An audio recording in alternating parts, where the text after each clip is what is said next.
Chapter 16, On the Road. During the next day, there was much to be done at 432 Proudfoot Avenue. There was new clothes to buy for all of them, and the old ones to pack away in mothballs. Then Mrs. Popper had to scrub and polish and straighten the whole place, for she was much too good a housekeeper to leave everything at 6s and 7s while the Poppers were away.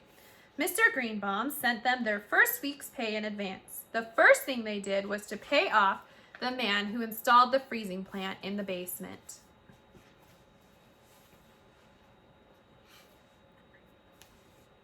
He had been getting rather uneasy about his money, and after all, without him, they could never have trained the penguins. Next, they sent a check to the company who had been shipping the fresh fish all the way from the coast. At last, everything was done, and Mr. Popper turned the key in the door of the little house.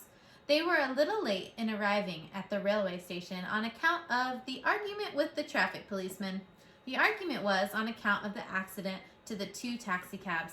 With 4 Poppers and 12 penguins, not to mention the 8 suitcases and pail of water with the live fish for the penguins' lunch, Mr. Popper found that they could not all fit into one cab, so he had to call a second one. Each of the taxi drivers was eager to be the first to get to the station and surprise the people there by opening the door of his cab and letting out 6 penguins. So they raced each other all the way, and in the last block, they tried to pass each other, and one of the fenders got torn off. The traffic officer naturally got very much annoyed. The train was about to pull out of the station when they arrived. Even with both taxi drivers helping them through the gate and over the brass rails onto the rear observation platform, they barely made it. The penguins were gasping.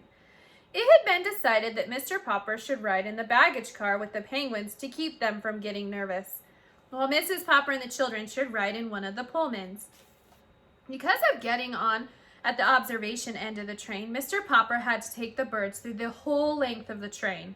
It was easy enough to get them through the club car, even with the pail of fish to carry. In the sleeping cars, however, where the porter was already making up some of the berths, there was trouble. The porter's ladder offered too much temptation to the penguins. There were a dozen happy orks from a dozen ecstatic beaks. Popper's performing penguins, completely forgetting their discipline, fought to climb the ladders and get into the upper berths.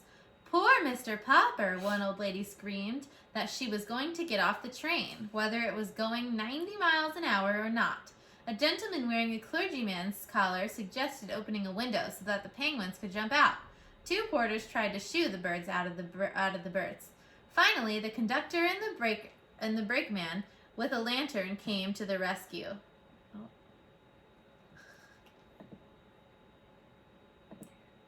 It was quite a while before Mr. Popper got his pets safely to the baggage car. Mrs. Popper worried a little at the start over the idea of having Janie and Bill miss 10 weeks of school while they were on the road, though the children did not seem to mind. "And you must remember, my love," said Mr. Popper, who had never before been out of Stillwater, in spite of his dreams of distant countries, "that travel is very broadening." From the start, the penguins were a riotous success. Even their opening performance in Seattle went off without a hitch, probably because they had already rehearsed on a real stage. It was here that the penguins added a little novelty number of their own to the program. They were the first thing on the bill. When they finished their regular act, the audience went wild. They clapped and stamped and roared for more of Popper's performing penguins. Janie and Bill helped their father herd the penguins off the stage so that the next act could go on. The next act was a tightrope walker named Monsieur Duval. The trouble was that instead of watching him from the wings as they should have done, the penguins got interested and walked out on the stage again to watch him more closely. Unfortunately, at this moment, Monsieur Duval was doing a very difficult dance on the wire overhead. The audience, of course, had thought that the penguins were all through and were very much pleased to see them return to the lineup with their backs to the audience and look up at Monsieur Duval dancing so carefully on the wire high above them.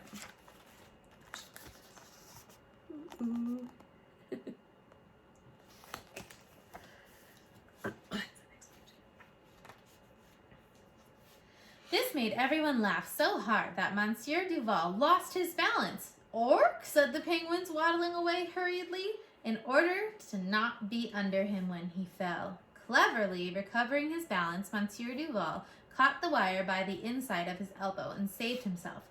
He was very angry when he saw the pauper-performing penguins opening wide their 12 red beaks as if they were laughing at him. "Go away, you stupid things," he said to them in French. "Orc," said the penguins, pretending not to understand, and making remarks to each other in penguin language about Monsieur Duval. And whenever they appeared, the more they interfered with the other acts on the program, the better the audiences liked them.